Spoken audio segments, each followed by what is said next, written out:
Hoje vamos conversar de forma direta sobre o que uma startup precisa saber do ponto de vista jurídico e quais contratos realmente importam para que o negócio cresça com segurança.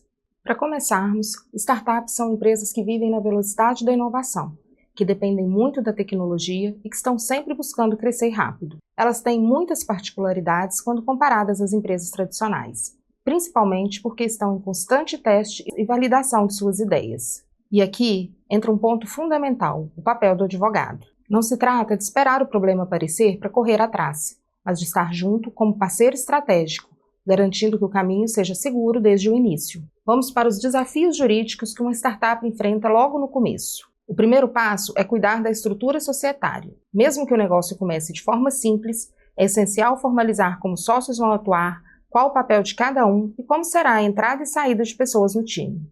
Isso se resolve com um contrato social ou, preferencialmente, com um acordo de sócios que tenha cláusulas específicas para a realidade da startup. Outro ponto que exige muita atenção é a captação de recursos.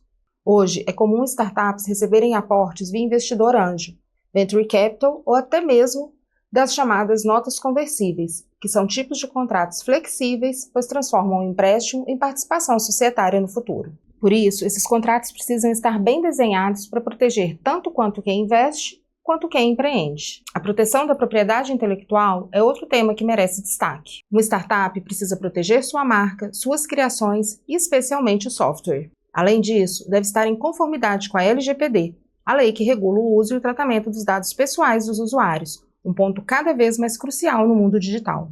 Agora, vamos falar dos contratos que fazem a diferença no dia a dia da startup. O acordo de sócios é fundamental.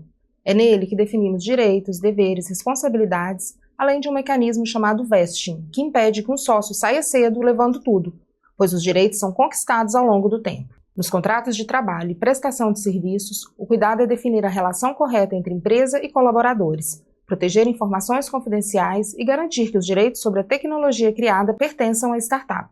Quanto aos contratos de propriedade intelectual e licenciamento de software, é importante detalhar se a tecnologia será cedida, licenciada ou compartilhada, principalmente quando a startup usa softwares livres ou de código aberto, que tem riscos específicos. Vou destacar aqui um contrato cada vez mais presente nas startups, o SaaS, que significa Software as a Service, ou software como serviço. Nesse modelo, em vez de vender o software, a startup oferece o acesso por um período de tempo, como uma assinatura, tudo via internet. Isso facilita para o cliente, que sempre tem a versão mais atualizada, e para a startup, que tem receita recorrente e pode escalar o serviço. Porém, esse tipo de contrato precisa ser muito claro quanto às responsabilidades de cada parte. Ele deve definir um SLA, que é o acordo sobre o nível de serviço, como quanto tempo o sistema ficará disponível ou como será suporte em caso de problemas. Também trata de limites de responsabilidade, regras de uso, proteção dos dados dos usuários e garantias. Não podemos esquecer dos NDAs, acordos de confidencialidade, que são essenciais para proteger informações estratégicas durante todas as fases do negócio, principalmente em negociações com investidores, parceiros e fornecedores. E, claro, os contratos de investimento, que regulam a entrada de dinheiro na empresa, definindo os direitos dos investidores e as condições para esse aporte. Para fixar, deixo um exemplo prático.